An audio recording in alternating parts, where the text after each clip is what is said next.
So the first thing, if you want to prosper, is और अगर आप उन्नति पाना है तो पहली बात क्या है? so Proverbs chapter 28 and verse 13. नीति वचन उसका 28 अध्याय और 13 वचन। Try to concentrate, please. और ध्यान देने की कोशिश करें। I may go a little fast because there are many things to be said. So kindly concentrate so that you do not miss any point. और ध्यान देने की कोशिश करें ताकि आप कोई भी विषय को न चूके।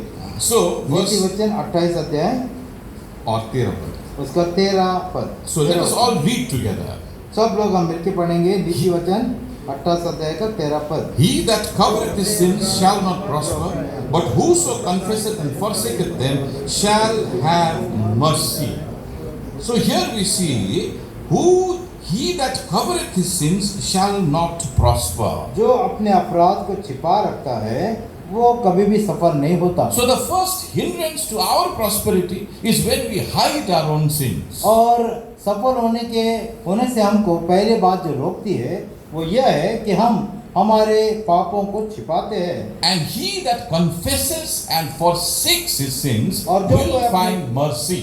जो कोई अपने पापों को मान लेता है और छोड़ भी देता है वही जो है दया को पाएगा। So the first step towards prosperity for any human being is when we start confessing our sins. और पहली जो अंश है जो सफल होने के लिए पहला जो कदम है वो ये है कि हम हमारे पापों को मान लेना। So the message from this verse is never cover your sins. और यहाँ पर जो यहाँ पर जो संदेश ये है कि कभी भी अपने पापों को छिपाना नहीं। Bring them to the light of the Lord. और आप जो है प्रभु के उस उजाले में आपके पाप को ले आए। So who is the Lord Jesus Christ? और यीशु मसीह कौन है? He is the Son of God. वो जो है परमेश्वर का पुत्र है। We know that there are many titles given to the Lord Jesus Christ. और यीशु मसीह को बहुत सारे पद दिए गए हैं। So now in the book of John chapter 8 we see. और यूहन्ना का सुसमाचार उसका 8 अध्याय में हम देखेंगे। John 8 and verse 12 it और says. 8 अध्याय का 12 वचन। The Lord Jesus Christ says. और यीशु मसीह कहता है I am the light of the world. मैं जगत की ज्योति हूँ। He that followeth me shall not walk in darkness, but shall have the light of life. और जो कोई मेरे पीछे हो लेगा वो अंधकार में न चलेगा परंतु जीवन की ज्योति पाएगा। So he is the light of the world. वो जो है जगत की ज्योति है। And what kind of light is he? और किस तरह का वो ज्योति है? He is the light of life. और वो जो है जीवन की ज्योति है। This world is covered in darkness. This world is covered in sin. This world is covered in death. ये जो दुनिया जो है पाप से भरा हुआ, अंधकार से भरा हुआ और मृत्यु से भरा हुआ है। So the Lord Jesus Christ, he came to this world as the light of life. और यीशु मसीह जो है दुनिया में ज्योति बनकर इस दुनिया में आया। So that is why we need the light. इसलिए हमें ज्योति की आवश्यकता है। See, even in our houses we need light. और हमारे घरों में भी ज्योति की आवश्यकता होती Now, है। if we leave our houses closed, especially, if you have experienced it from a place where I come from, if we lock our houses for even for about 1 week. और मैं जिस जगह से आता हूँ वहाँ पर अगर हमारे घरों को एक हफ्ता भी अगर बंद करके ताला मार के रखे And then when we enter there after 1 week, और एक सप्ताह के बाद जब हम उसमें घर में प्रवेश करते हैं the whole house will be covered with fungus. और पूरा घर जो है हमारा गंदगी से भर जाता है। So you can get the smell of fungus. और उस गंदगी का आपको जो है वहाँ पर बास भी आएगा। That moldy smell you can get. एक तरह का गंदा जो बास होता है वो बास आता है। You can see them, you can even touch them. और वहाँ पर हम हाथ भी नहीं लगा सकते हैं। So no, you can touch them.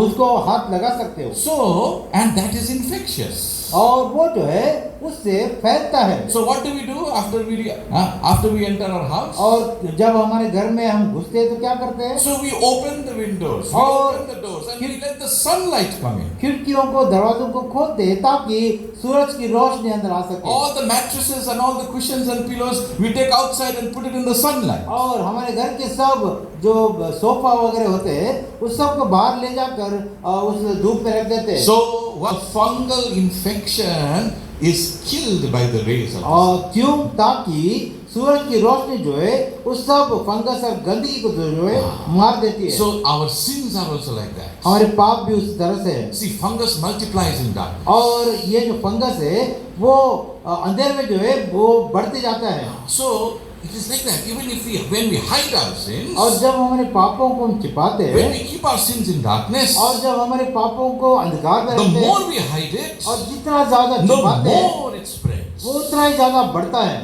and the more destruction it will cause. और ज्यादा नुकसान को करता है। So the Lord Jesus Christ came as the light of the world यीशु मसीह दुनिया में एक ज्योति बनकर आया in order to kill that darkness. इस ताकि वो उस अंधकार को मार सके। So what do we have to do so that the light of the Lord Jesus Christ enters into our life? और हम आपके जीवन या हमारे जीवन में अगर यीशु मसीह का ज्योति को प्रवेश करना है तो हमें क्या करना है? What is the window that we have to open? और किस तरह का खिड़की को हम खोलना है? What is the door that we have to open? और कौन सा दरवाजे को हमें खोलना है? The door of confession, the window of confession. That is what we have to open. और हमारे जो हम कबूल करते कबूलियत के दरवाजों और खिड़कियों को हमें खोलना है। Then the light of the Lord Jesus Christ will come. तब जो है जाकर यीशु मसीह की ज्योति हमारे अंदर प्रवेश It will करेगा। dispel our darkness. वो जो है हमारे अंधकार को दूर करता है। 2 Corinthians chapter 4 and verse 4, please. दूसरा कोरिन्थी उसका 4 अध्याय और 4 वचन। Kindly read. First, anybody who कोरिन्थी gets 4 can अध्याय read. 4 वचन। जल्दी पढ़िएगा कोई भी। 2 Corinthians chapter 4 and verse 4. दूसरा कोरिन्थी 4 अध्याय का 4 वचन। Kindly read.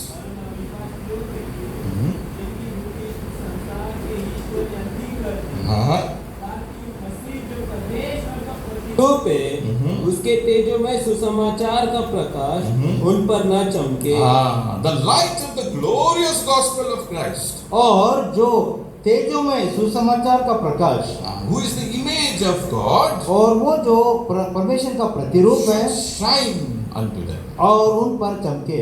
Once this glorious light shines in our hearts, और जब ये तेजोमय प्रकाश हमारे जीवन में चमकेगी then the darkness is dispelled. फिर ये जो अंधकार है वो चला जाएगा। Then we are forgiven. Then we are forgiven. उसके बाद हमें क्षमा किया जाता है। That is why James 5:16 says, और इसलिए याकूब उसका 5 अध्याय 16 वचन कहता है, confess your faults one to another. अपने गलतियों को एक दूसरे से जो है आप क्षमा मांगो। So confession is very important. कबूलियत जो है बहुत ही जरूरी है। Proverbs 28:13 says, और नीति वचन 28-13 कहता है, he that covereth his sins will not prosper. और जो अपने पाप को छिपाता है वो कभी भी उन्नति नहीं See, पाएगा। it is such a foolish thing to hide our sins from God. और ये मूर्खता है अगर हम हमारे पापों को छिपाते हैं। God sees everything that is inside us. और परमेश्वर सब कुछ देखता है जो हमारे अंदर है। God knows everything that is inside us. परमेश्वर को हमारे अंदर की सब बातें वो जानता है। You know what the Bible says? Bible क्या कहता है आप जानते हो? Return to Psalm verse 9, chapter 90 and verse 8. और भजन संहिता उसका Psalm 90 and verse 8. 90 अध्याय उसका 8 वचन। Psalm 90 and verse 8. भजन संहिता 90 अध्याय उसका 8 वचन। The Bible says, बाइबल कहता let us है, all read together. Psalm 90 and verse 8. और भजन संहिता 90 उसका 8 वचन सब मिलके पढ़ेंगे। Thou hast set our iniquities before me, our secret sins in the light of thy countenance.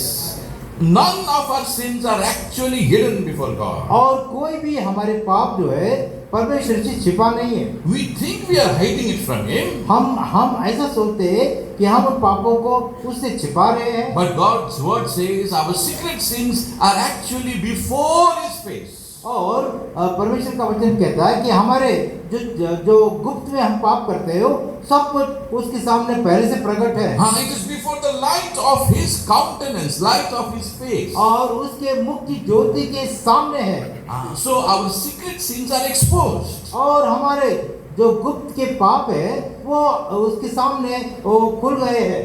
And Psalm 19 and verse 12 again. और भजन संहिता उसका 19 अध्याय So और here, 12 वचन। so since we know now that our sins are all before the face of God, और हम जानते हैं कि हमारे सब पाप जो है परमेश्वर के मुख के सामने है। nothing is actually hidden from Him. और उससे कोई भी बात छुपी नहीं So है। David came to know about this fact. और दाऊद इस